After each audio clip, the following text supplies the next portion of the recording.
We are not protected by fear. We are protected by dwelling. Fear is not a shield. It is a doorway. Now, this is not to scold us for being human. We have all learned the world's way. Watch the enemy, watch the germ, watch the market, watch the neighbor. We were told that if we are vigilant enough, informed enough, braced enough, we will be safe. But we must discover in our own experience that such watching is already a form of consent. The moment we accept fear's version of reality, we have signed our name to the paper and given it standing in our consciousness. In other words, we have granted power to an appearance and then asked God to come and fight it. That is why protection fails when it begins in fear. It begins by agreeing that there is something out there that can act upon us apart from God.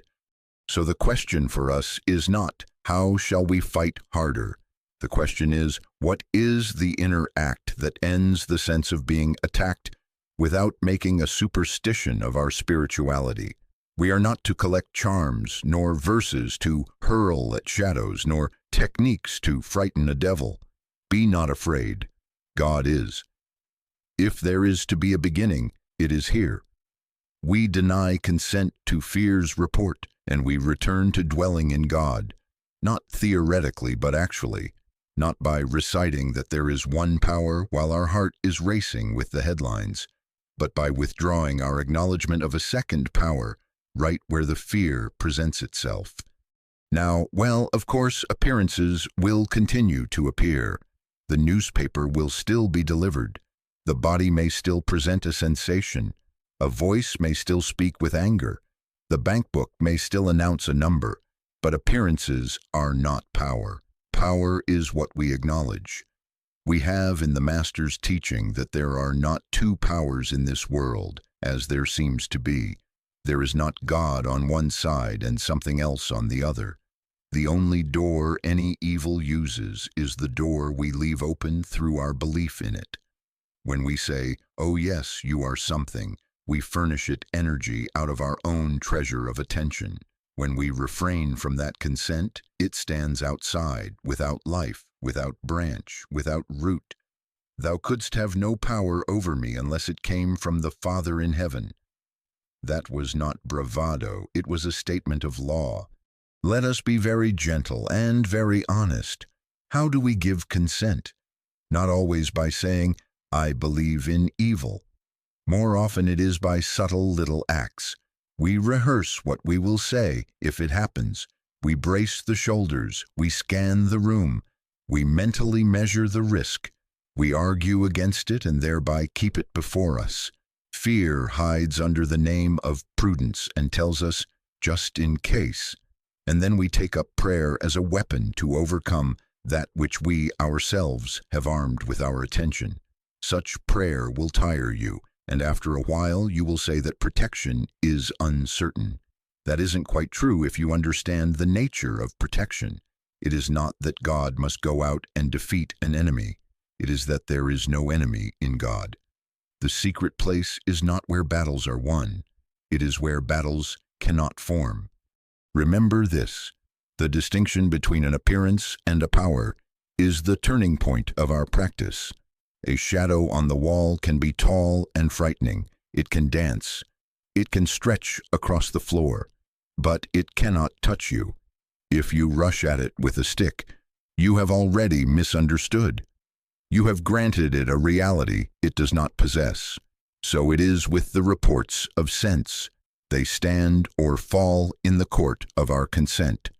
Withdraw consent, and they have no jurisdiction. Give consent, and they seem to have it all. Now, it is very important that we do not try to master this by intellect. You can memorize every sentence of truth and still tremble when the phone rings. You can't use truth, but truth can use you. It uses you when you yield your inner consent back to God. This is a practice. It is not what you will learn in this room that changes anything. It is what you will do inwardly when you leave it.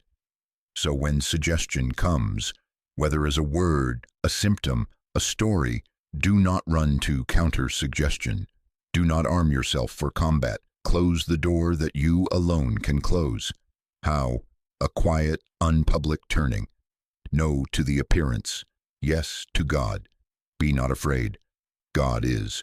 Rest there for a breath. 2, 3, until the pressure to do something begins to lose its claim. Sometimes it loosens at once. Sometimes it may visit again. Each time, the same answer. No consent to a second power, abiding in the one. We will, in the days ahead, take up what it means to dwell, to abide, to live and move, and have our being in God, so that this is not an emergency measure but an atmosphere. For now, let the foundation be laid. Protection begins not with alertness to danger, but with alertness to presence. It begins the moment we refuse to let fear narrate the scene. The difference may not at first be visible to others, but you will know it. The tightness in the chest is not your barometer. The barometer is your willingness to withdraw belief and return to the inner sanctuary, where God alone is power. Sing it within yourself if you must. Be not afraid. God is. And then be still long enough for that truth to use you. That is the moment protection truly begins. Now let us take up this word of the psalmist. He that dwelleth in the secret place of the Most High shall abide under the shadow of the Almighty. Notice at once that the promise is to the one who dwells, not to the one who visits. Well, of course, we have been taught to go to God as a refuge when the storm breaks, and that is good as a beginning. But the principle set before us is not refuge as an occasional shelter. It is abiding as a state of consciousness. The secret place is not a location, not a corner of a room, not a grove of trees, not even the sanctuary of a church. The secret place is consciousness, God consciousness, wherein we live and move and have our being in God. It is the interior awareness of presence sustained, not strained, continued, not clutched at. Why does protection feel intermittent with us? Why do there seem to be days when we are carried and days when we are as exposed as a leaf in the wind? It is in proportion as we dwell that the sense of vulnerability fades. When we visit the presence under duress and then hurry back to the marketplace of fears, we ourselves have made the protection intermittent. We rush to God as to an umbrella in a sudden shower, and when the sun peeks through, we fold the umbrella and lay it aside, forgetting that the climate of this world is changeful, and that only abiding gives us the climate of spirit where fear has no standing. With us, it is always in proportion. In proportion as the word abides in us, in that proportion fruit appears richly. In proportion as we abide in the Word, in that proportion does the shadow of the Almighty become the only atmosphere we know. Now do not make of dwelling a labor. Dwelling is not a mental gymnastics, not a repeated effort to hold on to a statement lest it fly away. You and I cannot hold truth by willpower. You can't use truth, but truth can use you. To dwell is to yield quietly to the inflow of the presence which already is. It is a letting, not a driving. If ye abide in me, and my words abide in you, do you hear the reciprocity? Abide in the word, and let the word abide in you. We often try one side only. We try to abide in the word, gripping it in our thought. But we do not relax enough to let the word abide in us, to let it do its own living within our awareness. In other words, we stand at the door and knock, but we do not open for the word to sup with us. Dwelling is the opening. It is consent to be indwelt. So the secret place is the interior consent to God, maintained as a gentle continuity. Not a trance, not a special hour only. A continuity. How shall we learn it? Not by building longer and longer periods of pious effort, while resenting the world for interrupting us. Rather by interweaving the day with holy pauses, brief inward turnings that reseat us in presence before we speak, before we react, before we pick up the phone, before we read the letter, before we answer the child. A breath, two, three, an inner word, not loud, not public, Father, here I am, or simply, God is, then a stillness long enough for the pressure to act to lose its command over us. That is dwelling in miniature, and many such small obediences strung together become an atmosphere. You may say, but I forget. Yes, with us it will be like that at first. We remember when the challenge rises. We forget when the sea is calm. Do not scold yourself. Gently begin again. The Master's way was not to condemn. It was to abide. If you catch yourself halfway into an old reaction, that is all right. Stop in the middle and turn. Even mid-sentence you can fall silent inwardly and let the word return to its own ground within you. Fear cannot maintain a claim in that atmosphere. It has no oxygen there. It lives on our vigilance to it. It dies for lack of our consent when we abide. Let us be very clear. To dwell is not to watch fear and then to fight it. To dwell is to watch God and let fear fade to the periphery, unarmed. Some will ask, shall I not affirm protection? Affirm if it helps you turn, but remember, it is not the many words that protect. It is the presence which, when recognized, renders defense unnecessary. Be not afraid. God is. Sing it inwardly as you tie your shoes. Whisper it, not with lips, but with consent, as you sit at the desk. Carry it at the red light. Before you enter the store, one breath of yielding. Here, too, God is. Then step in. You see, we are not making a ceremony of life. We are letting life, the life which is God, be the ceremony in which we move. There is a reason the psalmist speaks of the shadow of the Almighty. A shadow follows effortlessly.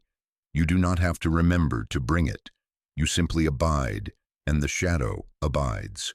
When our consciousness is set, even lightly, even imperfectly toward God, that shadow is our surrounding, and suggestions that would once have stunned us now meet a different air.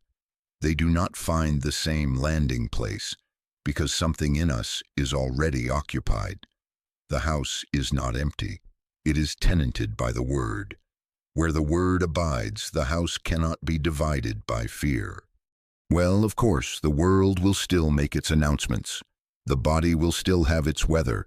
Friends will still tell us their news. The secret place does not alter the calendar. It alters our identity with it. Dwelling shifts us from being a reed shaken by every wind to being a transparency through which the wind of spirit moves. In that transparency there is a hush, and in that hush, protection is not something added. It is the nature of the atmosphere itself. With us, it will be in proportion that we maintain the hush, that the felt safety of the secret place becomes our normal. Let us then relearn, he that dwelleth. Do not hurry to achieve spiritual feats. Begin to live by gentle turnings. Upon waking, before the foot touches the floor, God is. Before the first sip of coffee, Father, I am at home in Thee. At noon, put the fork down a moment and yield the mind to silence. In the afternoon, when the tiredness speaks, do not arm for battle. Return to the secret place by the simple inward nod that says, yes, presence. At night, let the last word be not to the day, but to God. These are not rules. They are invitations to resume our natural habitat. And please remember, because this will spare you discouragement, dwelling grows by grace, not by strain. A plant does not pull itself taller, it abides in the light, and the sap does the lifting. So with us, our part is the consent, the turning, the quiet allowing. The rest is God. In that abiding fear, which lives on our divided attention, cannot keep its claim. Then the words of the psalm are no longer poetry only, they are appointment kept. He that dwelleth abides, and under that shadow we find that we have been safe all along. Only we did not know it until we stayed home. Be not afraid. God is. Now let that truth, not our effort, do the living in us. Now, having found the hush of dwelling, We must face the principle that gives that hush its authority. There are not two powers in this world as there seems to be, not God and something else, not spirit and a rival. If there were two, we could never rest. We would be condemned to an everlasting balance of terror, pray to God while watching the enemy, praise on Sunday while peering over the shoulder on Monday. But the Master did not live that way, and he did not teach that way. He stood before accusation and said, "Thou couldst have no power over me unless it came from the Father in heaven." He moved among lepers, winds, and waves without a second dread, not because he had a stronger will, but because he knew one power. Now let us ask the question that unmasks our superstition. If God is the all-power, what power can an appearance have, except what we lend it? If God is the law, what separate law does fear cite? If God is the life of all that lives, what life animates an evil? If God is the mind, what intelligence designs a destruction? If we consent to a second power, we have, in that instant, confessed two gods and split our own consciousness.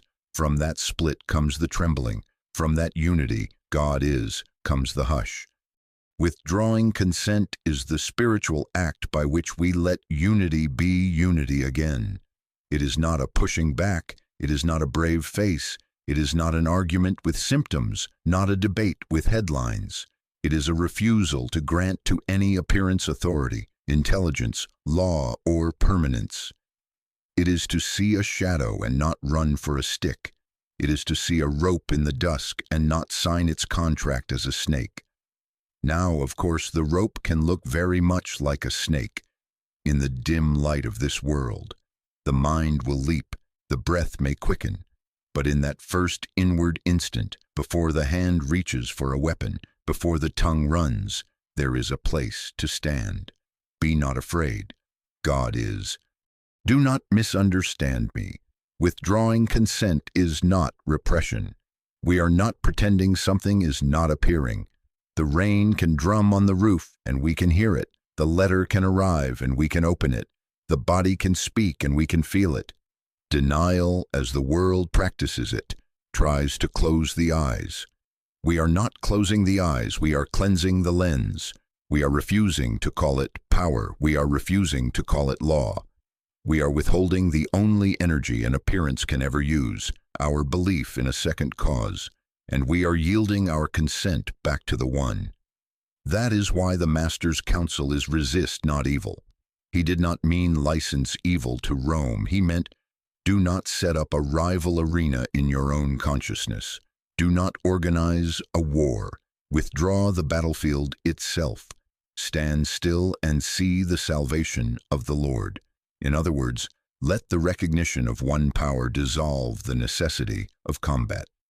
How does this look in an actual minute of our day? The phone rings and the voice on the other end is agitated.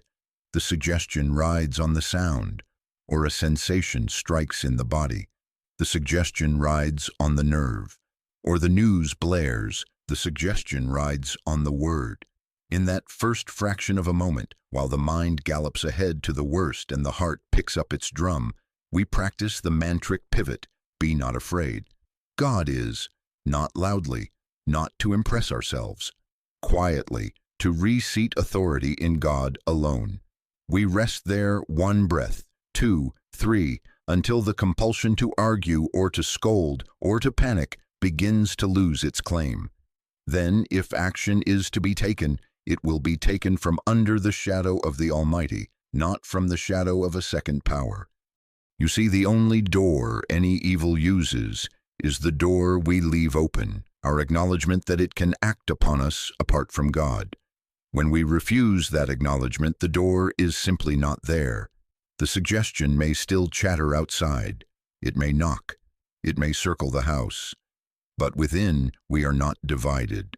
The house is not empty. It is tenanted by the Word.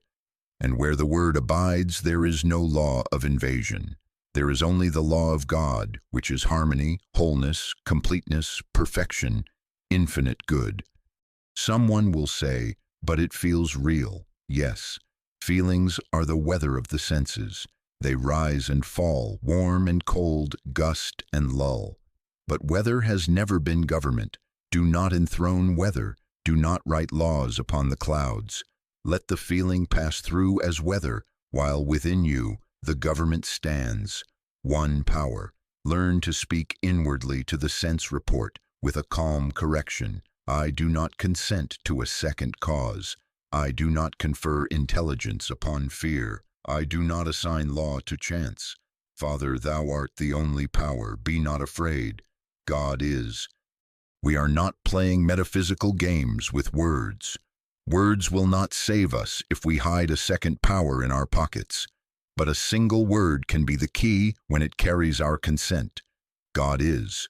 Not God will be if the circumstance improves. God is here in this very instant that seems to announce another authority. That is the sword that is not a sword. It cuts without wounding. It separates the appearance from our belief and leaves the appearance without a life in us. Sometimes the form will at once dissolve. Sometimes it will look at us a while and then walk away. Sometimes it will persist at the window for a season. But it will not find entrance where our consent has been recalled. And in proportion as we abide, in that proportion there will be less and less to knock. Now let us be very gentle with ourselves in this learning. You will not be out of this room 5 minutes before you are asked to admit a second power. It will come dressed as concern, as prudence, as justice, as common sense. It will say, surely this is different. Surely this requires an exception. There are no exceptions in God. There are only exceptions in our memory. So we remember again, simply without drama. Be not afraid. God is, and we let that truth do the living in us. We do not use truth. Truth uses us when we cease supplying life to its supposed rival. This is the principle. Without it, dwelling becomes a comforting sentiment that fails under pressure. With it, dwelling becomes a shield that requires no armory, because nothing opposite to God is admitted to being. There are not two powers, there is one. And as we let this recognition become our daily law, we will find that much of what once demanded protection has no standing. The storm may pass, the report may change, the heart may quiet, or not. But within, the government is settled, and under that government we live and move and have our being. Be not afraid. God is. Now let us look at this thing we have called an attack. If there are not two powers, what then is this pressure that seems to descend upon us, that grips the stomach, that steals the breath? It is suggestion. It is not a power acting upon us. It is a proposition seeking our agreement. And because we have been trained from childhood to sign so many of these propositions, without reading them, they enter as if by right. We are not to be ashamed of this. We are to learn its anatomy so that we may withhold the signature and remain in the government of God. The sequence is usually simple, though it may feel complex while it is happening. First, a suggestion appears. It may arrive in the shape of a word on a screen or a voice on a phone. It may announce itself as a sensation in the body, a memory at 2 in the morning, a dream that leaves a film on the mind, a look on a face we love, the tone in a letter. In that first instant, the senses deliver their report, and the body answers with its weather. Heat in the cheeks, a drop in the stomach, a thinning of breath, a surge in the chest. Then, almost without our noticing it, the mind pulls this raw weather into a story. It strings meanings upon it. This means danger. This foretells loss. This proves what I feared. And by the time we recognize what has happened, we are living inside a narrative that did not exist a moment ago. Now watch how personalization enters. The suggestion was impersonal when it knocked. It had no name of its own. But as soon as the story forms, we begin to put the pronoun of ownership upon it. My fear, my danger, my condition, my enemy, my curse. And once the my is spoken within, The suggestion has moved from the porch to the parlor. It sits in our chair and speaks with our tongue. It borrows our eye. What was a passing shadow is now a resident belief, and we circle around it as around a small god, bringing it offerings of attention and rehearsal. We look back to find proofs in our history. We look forward to imagine its dominion. You see, the suggestion has no power to do this on its own. It is we who confer citizenship. We grant it status by identifying with it. Some will say, but it happens so fast. Yes. And still there is a holy instant, brief but real, between the knock and the welcome, between stimulus and agreement, in which consent is given or withheld. You will learn to recognize it, not by tensing for it, not by standing guard at the door with a club, but by dwelling. The more we abide, the more that interval becomes perceptible. In that instant, the question is quietly decided. Shall I acknowledge a second cause, or shall I rest in one? Shall I let the weather write the law, or shall I let the government stand? This is not argument, it is recognition. Resist not evil, do not organize a war. Withdraw the battlefield itself by declining to grant authority to the appearance. Be not afraid, God is. Well, of course, we will not be out of this room 5 minutes before suggestions come again. They will not apologize for their persistence, and they will come dressed in the uniforms of reason and care. This is normal. Do not make vigilance a burden. Vigilance in spirit is not anxious scanning of the horizon. It is the gentle readiness to return at once to God when the knock is heard. The goal is not to achieve a life in which nothing ever startles the nerves. The goal is to shorten and then to erase the time we live as tenants inside a story that has no law. A jolt may come, a breath may catch, but then, as a habit is formed, the return becomes immediate. Be not afraid. God is, and the story loses its ink. Notice, too, how the mind adds glue by linking today's suggestion with yesterday's pain. A memory rises. This is how it was before, and the narrative writes itself. This always happens to me. That sentence is consent. That sentence is the laying down of rails for the train to run upon. But the train does not have to run there. We can meet the memory as just another suggestion seeking room. We can allow the past to pass and withhold the always with which we pledge tomorrow. The present recognition of God is not indebted to yesterday's weather. God is not God was when things went well, not God will be when we have arranged more protections. God is. And in that isness, the suggestion's claim to history and to future is dissolved. You will find that suggestions love drama. They prefer loudness and speed. They ride upon urgency. The phone rings with a certain tone. The email subject line shouts. The body speaks in capitals. In that theater, our habit has been to leap into action inside the story, to speak quickly, to answer before we have heard. That is how we sign without reading. Let us learn then, even while the play is loud, to allow a beat between the scene and the response. 1 breath, 2. Not to delay love or to withhold kindness, but to ensure that any speaking or doing proceeds from under the shadow of the Almighty, rather than from the shadow of a second power. You will discover that in that breath, emotion can move through like weather without becoming government. The feeling is permitted to be felt, but it is not enthroned. Do not become discouraged if at first you notice all of this after the story is already halfway told.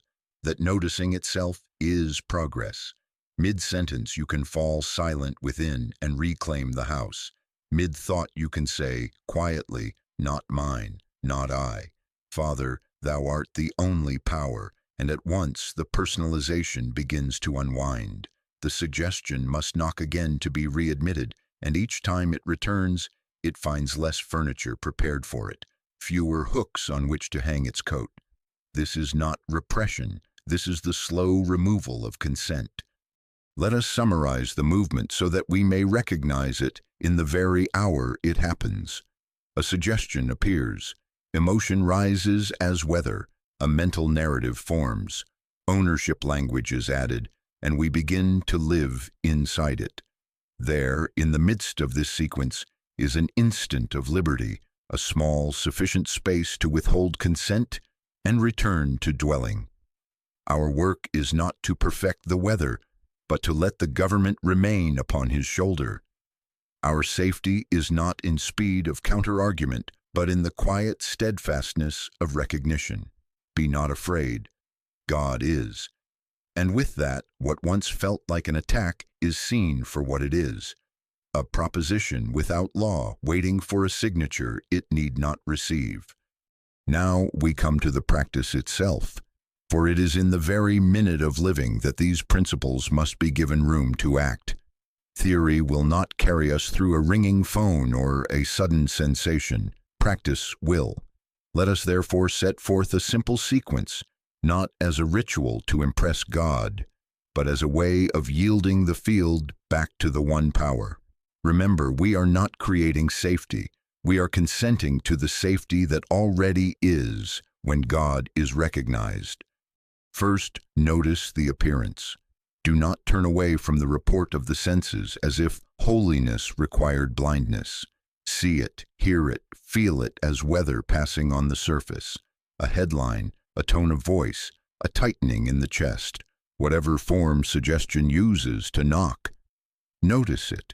This is not permission. This is accuracy. We are acknowledging that a picture has appeared on the screen. We are not conferring reality upon the film. Second, pause. 1 breath. 2. 3. Not a strained holding of air, not a tightened jaw, but a gentle intermission in which the old habit cannot run its course uninspected. In that pause, we refuse to be hurried into signing what we have not read. The world loves to rush. Spirit never hurries. In that stillness, the government shifts from reflex to recognition. Third, and this is the quiet fulcrum, speak the inward refusal. Without heat, without sarcasm, without will, simply say, within, no power. This has no law. This has no cause. This has no continuity. I do not consent to a second cause. There is no separate mind to contrive it, no separate substance to embody it, no separate law to maintain it. Let these not be shouted, but breathed, not to scare away a ghost, but to refuse citizenship to a shadow. The refusal is calm because it rests upon truth, not upon our volume or our courage. You can't use truth, but truth can use you. And in this refusal, you are not using truth as a club. You are letting truth unmask a lie. Fourth, immediately, with no argument lingering, turn to God. God is the only presence here. Father, thou art the only power. Here too God is. Rest that word in the heart as one rests a hand upon a child's shoulder. Not many words, not urgent words. One word that carries the government of one. In that turning, we are not bargaining for an outcome. We are acknowledging the presence that is the outcome of every good. Fifth, rest. Be still, a heartbeat longer than habit, not vacant, not drowsy, but surrendered. Let the word abide in you. Let the hush come to its own fullness. The appearance has been refused. The presence has been acknowledged. Now let being be being in you. In that rest, if wisdom moves, if an action is to be taken, it will be taken without the tremor of a second power. And if no action is given, you will discover that non-action is also a divine instruction. Do you see how there is no combat in this? We do not argue with the picture because argument fastens our attention upon the picture and feeds it. The mind that debates with a shadow has consented to its dimension. We are not winning a case in court. We are withdrawing jurisdiction. Resist not evil. Do not set up a rival government within and then try to rout it out. Withdraw the battlefield by calling the one. In that sense, our no is not noise. It is absence of supply, and without our supply of belief, the suggestion cannot maintain its semblance of continuity. Now, of course, someone will ask, what words shall I use? Use any that carry your surrender to one. In the moment you may say, this has no law, this has no cause, this has no continuity. There is no channel for a second power here. God is the only presence in this room, in this body, in this mind, in this situation. Or simply, God is. When the words are given to you, trust them. When no words are given, trust the hush. It is not the syllables that move mountains. It is the consent that lets truth be truth. Well, of course, there are hours when the weather is loud. The letter feels heavy in the hand. The appointment looms. The news rattles the window. Do not attempt to overshout the storm. You will tire. Instead, be very simple. One breath noticing, one breath refusing, one breath acknowledging. Then let the next breath carry you into the needed speech or the needed silence. If this seems too small a practice for the size of the world's declarations, remember, the Master stilled seas with a word because he recognized one power. There was no contest, therefore no exhaustion.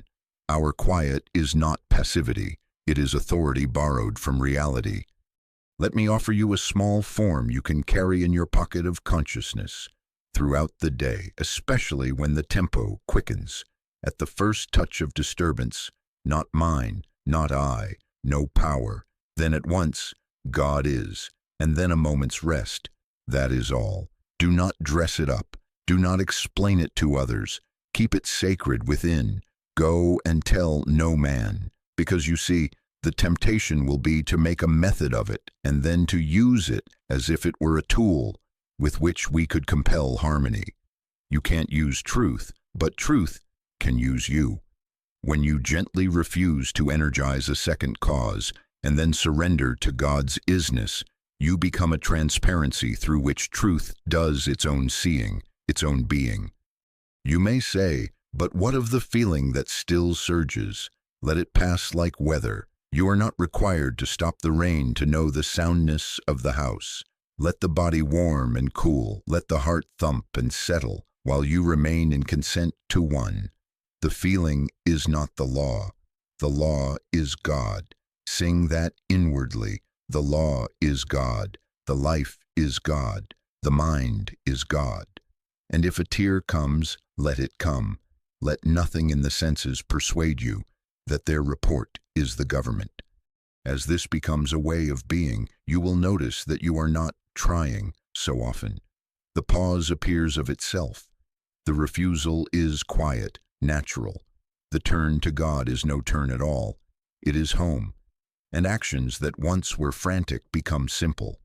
You make the call, but without dread. You attend the appointment, but under the shadow. You write the check, but without the anxiety that assigns it power over you. In proportion as you dwell, and in the moment of suggestion, withdraw consent and yield to presence, in that proportion the occasions for emergency warfare will decrease.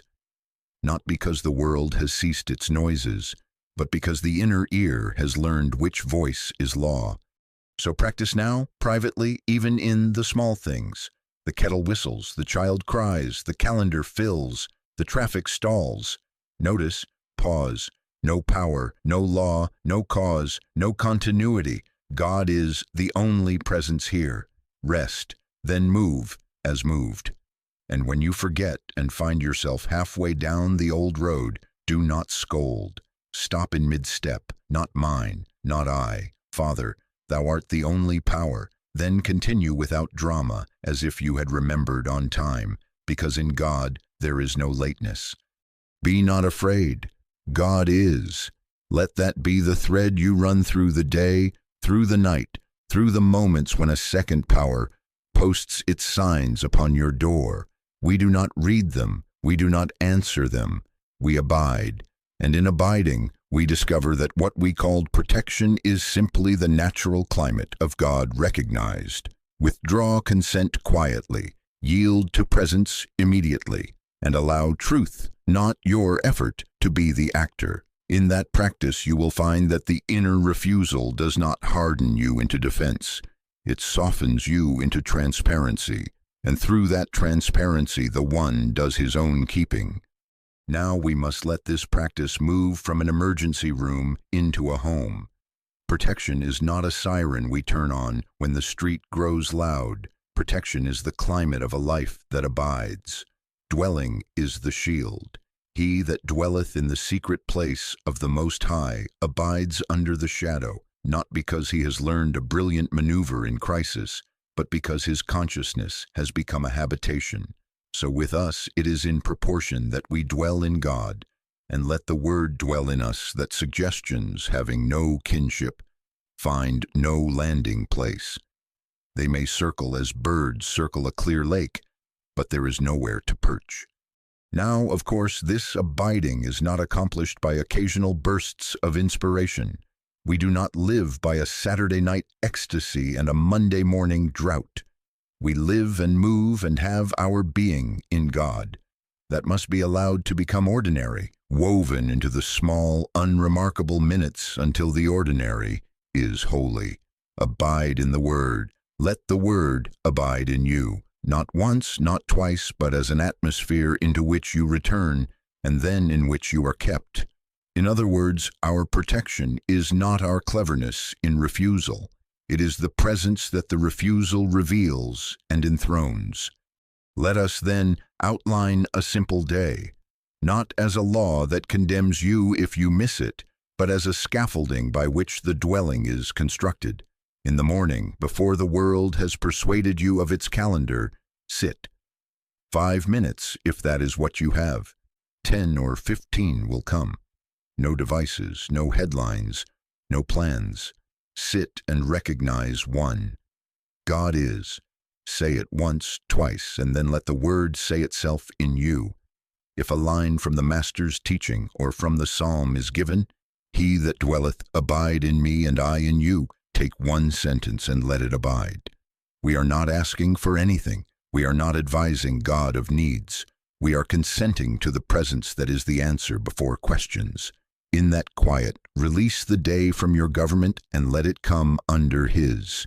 You can't use truth, but truth can use you. Offer yourself as transparency and then sit in the hush of being used. At midday, we remember. The morning is not sufficient if the afternoon belongs to appearances. So we take small Sabbaths, hidden from public view, generous to the soul. Set 3 moments if you can, before lunch, mid-afternoon, before returning home, or take them when the bell within rings.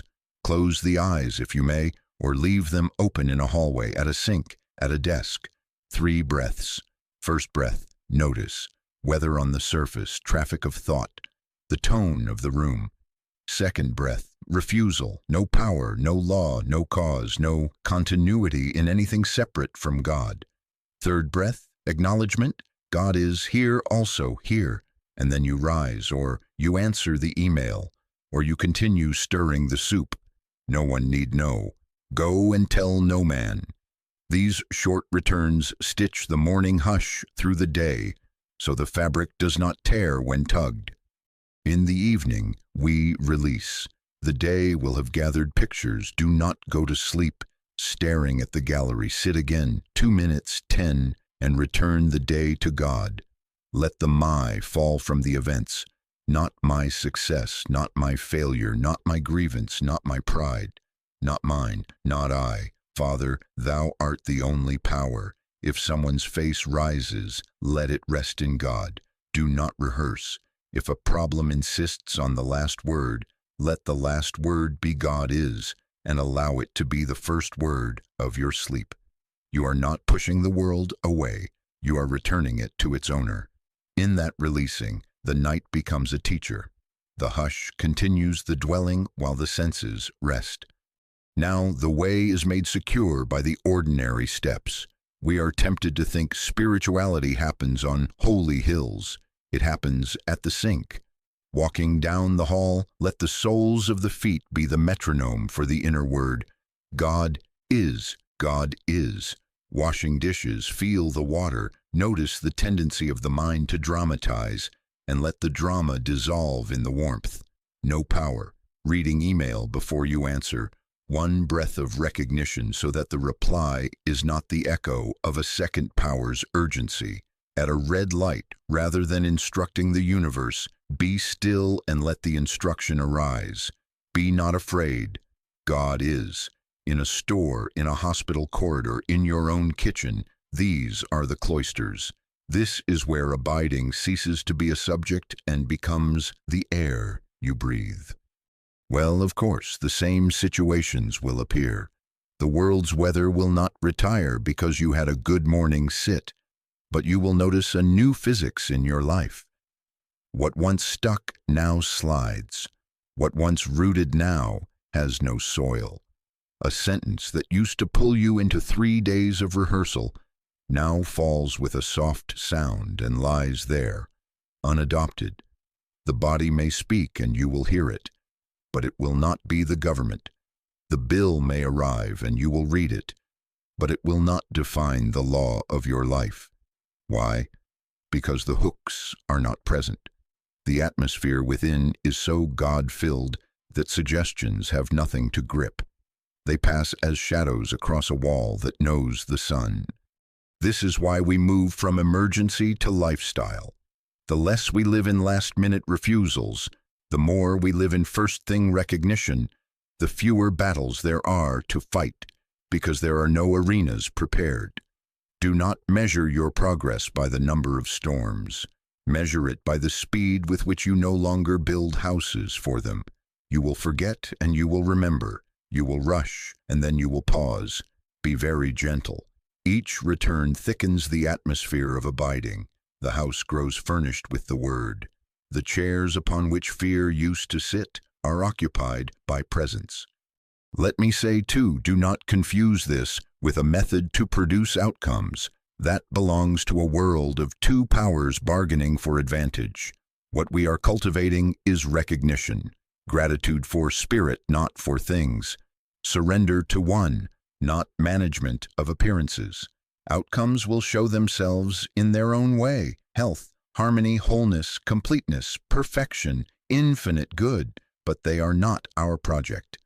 Our project is to live as branches that abide in the vine and let the life be the life. Abide in the word. Let the word abide in you until the word is not a phrase but the weather of your being. So the day becomes simple. Morning recognition, God is, midday remembrance, 3 breaths of dwelling, evening release, not mine, not I. Father, thou art the only power. Between these, the minute practices, footstep mantras, kitchen sacraments, desk altars, keep the air sweet. And as this becomes natural, you will find that what we once called protection needs a new name. It is simply the discovered normal of living under the shadow of the Almighty. The outer scene may remain what it is, but within the government stands. Be not afraid. God is. And in that abiding, suggestions have no room, and the one does his own keeping. Now, if we are to make this dwelling secure, there is a work of cleansing without which the house will continue to admit drafts. Forgiveness, not as a sermonizing of the human mind, not as a virtue we parade, but as a law of God operating in consciousness. For you see, unforgiven resentments are openings, little cracks in the window frame through which fear sends its chill. Each grievance is a subtle declaration. There is something out there that can injure me. There is someone out there who holds power over my peace. And in that sentence we have returned to two powers. We have consented again to a world divided, and then we must keep watch because we have installed an enemy. Protection fails when it begins in fear because fear always needs a villain to justify its vigilance. Forgiveness removes the role, and the play closes for lack of cast. Let us be plain. Forgiveness is a law of God because it dissolves obstruction and restores the flow of grace. By not cleansing ourselves of these emotions, we withhold forgiveness. And by withholding forgiveness, we are withholding the love of God from the point of our own consciousness. The river is full. The dam is in us. When forgiveness operates, the dam is lifted and the water finds its course. Health, harmony, wholeness, completeness, perfection, infinite good. It isn't that forgiveness buys us safety as a moral reward. It is that forgiveness returns us to unity where fear cannot find a handle. He that dwelleth in the secret place does not dwell alone. He dwells in the one, and in that one there is no accuser and no accused. Now, of course, someone will say, but they truly did me wrong. Perhaps so in appearance, perhaps so in history. But remember, the attack we studied was never a power. It was a suggestion seeking consent. Even when the suggestion seems to wear a human face, its only entrance is through our agreement to a story with heroes and villains, causes and rights, the whole court of a second power. Forgiveness withdraws jurisdiction.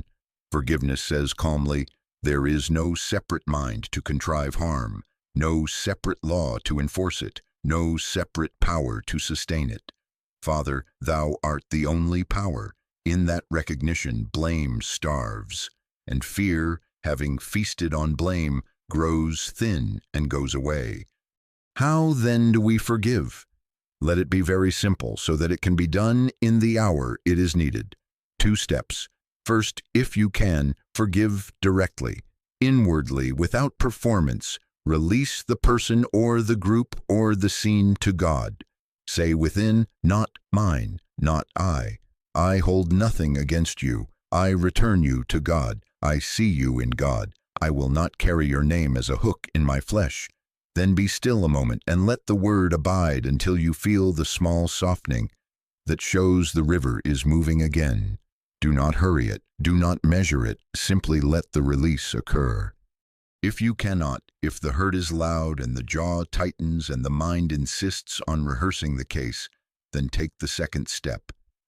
Ask the Father to do what the human heart cannot yet. Father, forgive them. They know not what they do. Father, forgive through me. I lend thee my heart for thy forgiveness.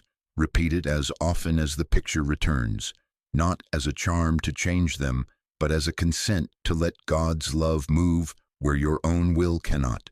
And do not be surprised when, without fanfare, the edge dulls and the picture loses its color. That is the law at work, not your virtue. You can't use truth, but truth can use you. Lend yourself to it. Well, of course, someone will ask, does this mean we ignore injustice? No. It means we refuse to enthrone a second power, while wisdom leads us to whatever acts of love or correction are given. Forgiveness first, then action from under the shadow of the Almighty. In that order, the deed is clean. It carries no poison of hate, no rebound of fear. Remember the Master's way. Neither do I condemn thee, then go and sin no more. The condemnation was removed so that the grace could govern, and from grace the instruction came. So with us. If we act from blame, we energize the very suggestion we would be rid of. If we act from forgiveness, we are transparent to the one power, and the action bears the fruit of peace. Notice how fear feeds when blame is required to justify our tension. We tell ourselves, I must stay angry or else I will not be safe. I must keep them on the ledger or else I will be unguarded. That is fear asking us for a supply line. Forgiveness cuts the line. It removes the role of enemy so that we do not have to live in a country at war. In other words, forgiveness is protection because it closes the openings through which fear and suggestion seem to gain entrance. Without resentment's chairs, the intruder has nowhere to sit. Without the badge we have issued, the suggestion has no authority to question us at the door. Make this practical, daily, quiet. In the evening release, when the faces of the day present themselves, do not rehearse. Forgive. If you can, forgive directly. If you cannot, ask the Father. Father, forgive them. They know not what they do. Father, forgive me for letting a second power write my law, re-establish the government within. Sit until the breath opens, even slightly. In the morning recognition, include this: I owe no man anything but love. I carry no accounts. God is the only presence here. Feel how light the body becomes when the ledger is burned. That lightness is safety felt. That lightness is the atmosphere in which suggestions have no hooks. Now, of course, you will forget. A word will sting or a memory will walk in uninvited, and you will find yourself halfway through the old argument. Do not scold. Stop where you are. Mid-thought, lay down the weapon of blame as if it had suddenly grown too heavy. Not mine, not I. Father, thou art the only power. Then either forgive directly or ask the Father to forgive through you. Go on with your day. Go and tell no man. Each time you do this, the house becomes quieter. The windows fit, the drafts cease. And as the drafts cease, vigilance becomes rest. Caution becomes confidence, and the secret place feels like home. Be not afraid. God is. Let forgiveness establish that as the weather of your heart. For in the presence of one there is nothing to accuse, and no one to be accused, and the only law operating is love. In that law, protection is not a fence raised against marauders, it is the absence of division. Withdraw consent from the story that evil has actors, causes, and rights in your experience. Restore unity by forgiveness, and you will discover that what we called enemies were but costumes worn by suggestion, and that once the costume is seen, the actor leaves the stage and the play is over. Now we add the swiftest return, the quietest elevator back to the secret place when the mind has strayed. Gratitude. Not gratitude as the world uses the word, payment after a favor, relief after an escape, but gratitude for spirit, gratitude for God. Gratitude that recognizes presence here and now. Because you see, true gratitude is recognition of presence, and that recognition is protection. It is not a coin slid across a counter for services rendered. It is the opening of consciousness to the one that is already here. Well, of course, we have all said it. Thank God it didn't happen. And in that sentence we have bowed to a second power. We have admitted that there was a something, somewhere, that might have had us. Only it missed. That is not quite gratitude if you understand the nature of gratitude. That is fear breathing out. It says, I am safe today, but tomorrow, who knows? And so, gratitude for an outcome often keeps fear alive by acknowledging the power of the thing we escaped. It writes fear into the footnotes of our praise. Learn this lesson. We are not to be grateful for forms, for lucky breaks, for narrow corridors avoided. We are to be grateful for spirit, for the presence that is the safety, the substance, the law. When the Master stood before appearances, he thanked the Father before the picture changed. Why? Because gratitude was not a prize giving for an event. It was the recognition of the only presence. Thank you, Father, that thou art here. That is the heart of gratitude. Before, during, and after any appearance, the word remains. Thank you that you are. That word withdraws consent from the storyline of danger and yields consent to God. Now, of course, someone will ask, but should I not be grateful when the money comes, when the test is clear, when the door opens? Be as glad as you like. Joy is the music of recognition. Only be sure you know for what you are grateful. Not for the check, but for the presence that is supply. Not for a negative report, but for the life that is life. Not for a favorable verdict, but for the law that is God. Otherwise, you are praising the coin and not the mint, the stream and not the spring. And streams dry, springs do not.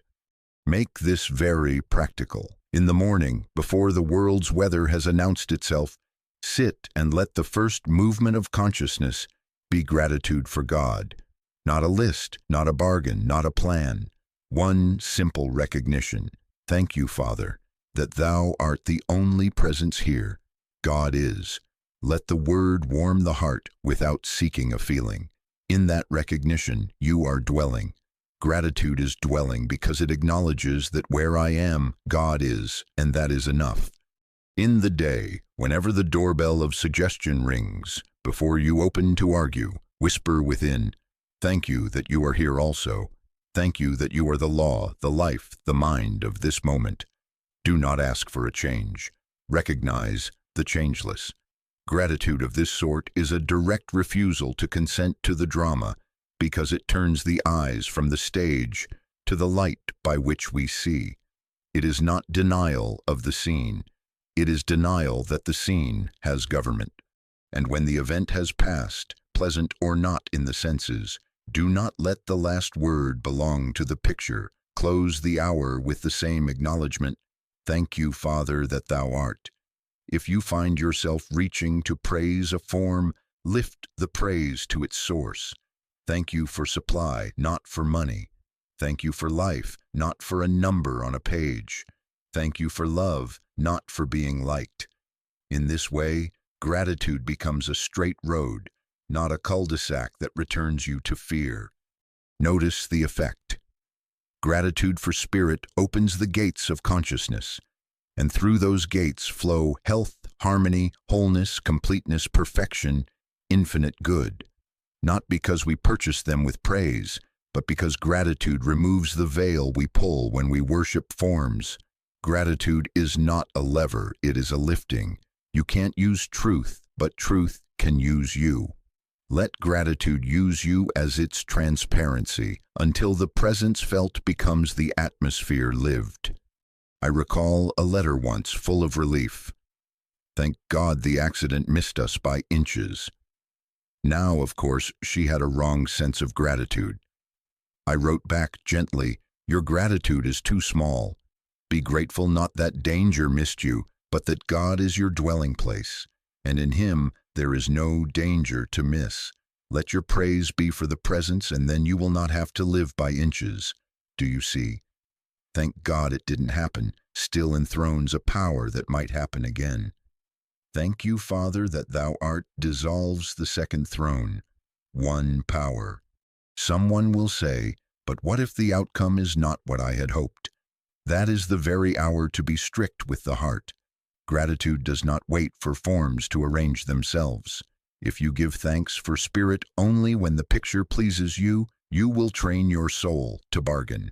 Gratitude that is recognition says, here too, even here God is. Thank you that thou art the mind of me, the life of me, the law of me, the peace of me, and then be still. In that stillness, the government returns to one, and often you will watch the picture soften, shift, or show itself to be nothing at all. But even if the senses insist a while longer, you will have remained in the secret place. And that is protection. Let me offer you a small form you can carry today. At the top of the hour, or at random as grace nudges, pause and say within, thank you, Father, that thou art here. God is. Do not add requests. Do not decorate. A pure recognition. When good news comes, thank you that thou art. When difficult news comes, thank you that thou art. When nothing seems to be happening, thank you that thou art. These even strokes paint the inner walls with the same color until the room glows without a lamp. Remember this too. Gratitude is consent, but let it be consent to God, not consent to the problem story. If in your thanks you quietly repeat the plot, thank you that the terrible thing did not break in, you have re-signed the contract, cancel it. Let your thanks be naked. Thou art. The law is God, the life is God, the mind is God, the presence is God, the power is God. That is consent, that is dwelling, that is safety felt.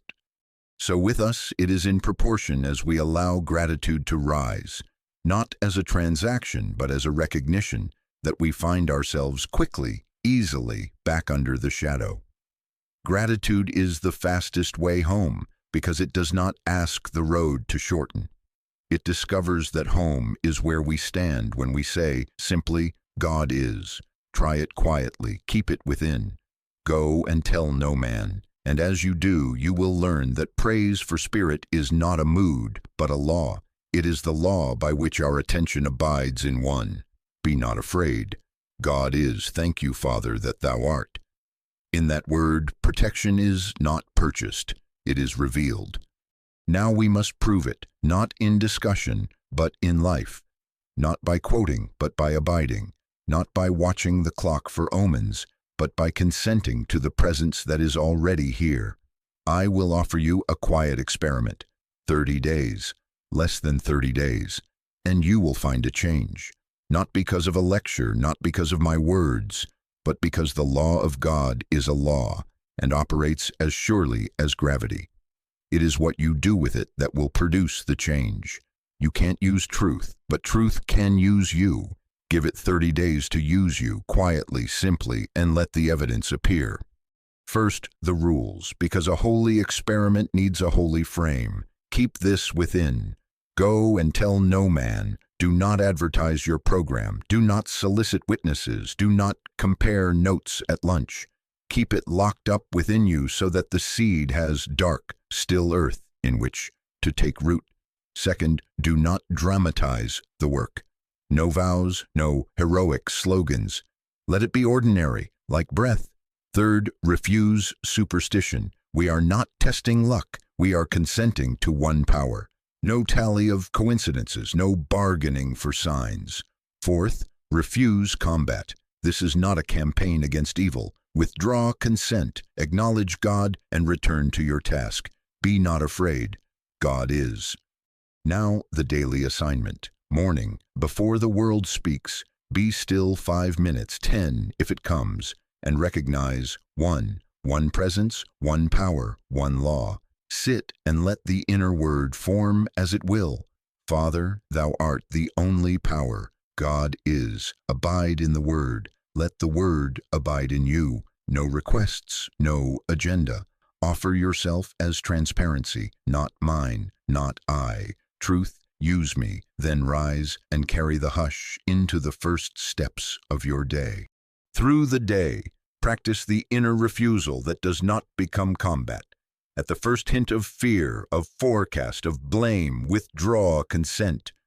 Quietly, inwardly, say no to the picture's government and yes to God's presence. One breath to notice, one breath to refuse a second power, one breath to acknowledge.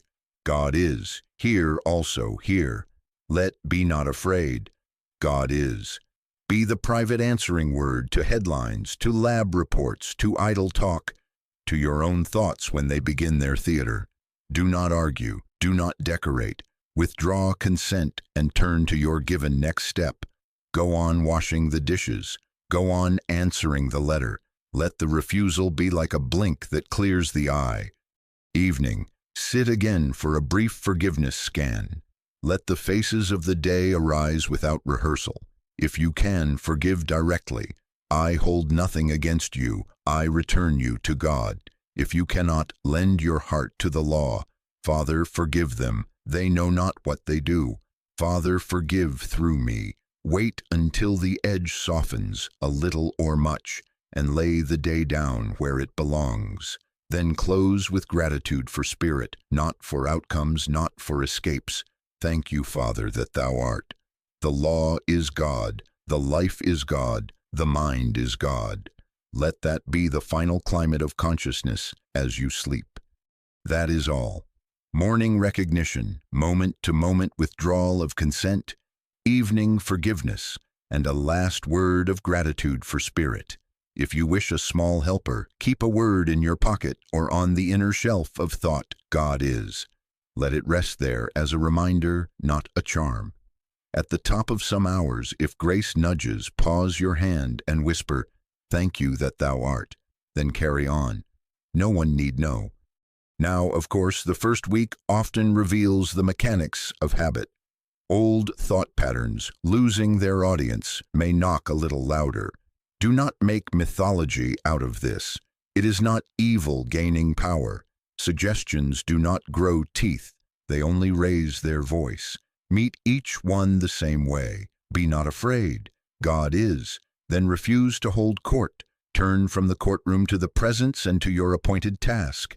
If the picture returns 100 times, answer 100 times with the same even word and the same returning to now. In this way you starve the suggestion, not by hatred, not by argument, but by withdrawing the consent that fed it. Someone will say, "How shall I measure progress?" Not by headlines, not by the thermometer of events. Measure by your speed of return, by the lightness in the chest where weights used to live, by the absence of rehearsal, by the quiet that takes the place of vigilance. Notice how often you forget to be afraid. Notice how quickly forgiveness rises where blame used to be cherished. Notice that gratitude for spirit is present even when nothing seems to be happening. These are the fruits of dwelling. And then, often as not, outward forms will begin to reflect the order of the inner government. Health, harmony, wholeness, completeness, perfection, infinite good. But we will not make them our report card. I will give you a conditional promise, conditional upon your practice, upon your quiet faithfulness. If, for 30 days, you will give the morning to recognition of one, the day to withdrawing consent and acknowledging presence, and the evening to forgiveness and gratitude for spirit, you will find a change in your life in 30 days, less than 30 days. Not by magic, not by a personality, but by the law of one power re-established in consciousness. Protection will cease to be a project. Safety will be felt, not asserted. The secret place will be discovered as your own abiding, not as a sanctuary you run to in storms. Keep it private, keep it gentle, keep it steady. Do not try to hurry the law. Do not attempt to stage results. The vine does not strain. It abides, and fruit appears. So with us it is in proportion that we dwell in God and let the Word dwell in us that dominion quietly returns. We are not managing fear. We are refusing to enthrone a second power. We are not outwitting appearances. We are consenting to the presence that dissolves them as unreal. At the end of the 30 days, do not rush to tell. Sit instead and let the heart say, "Thank you, Father, that thou art." If you are led to continue, continue. If you are led to deepen, deepen. If you are led to share, share only as you are given, and only to invite another to practice, not to praise a method. Remember always, be not afraid. God is. He that dwelleth in the secret place abides under the shadow, not as a theory, but as a life. Withdraw consent daily, abide daily. Let the evidence appear, and learn with joy that protection is not fear management. It is the natural atmosphere of the one presence lived.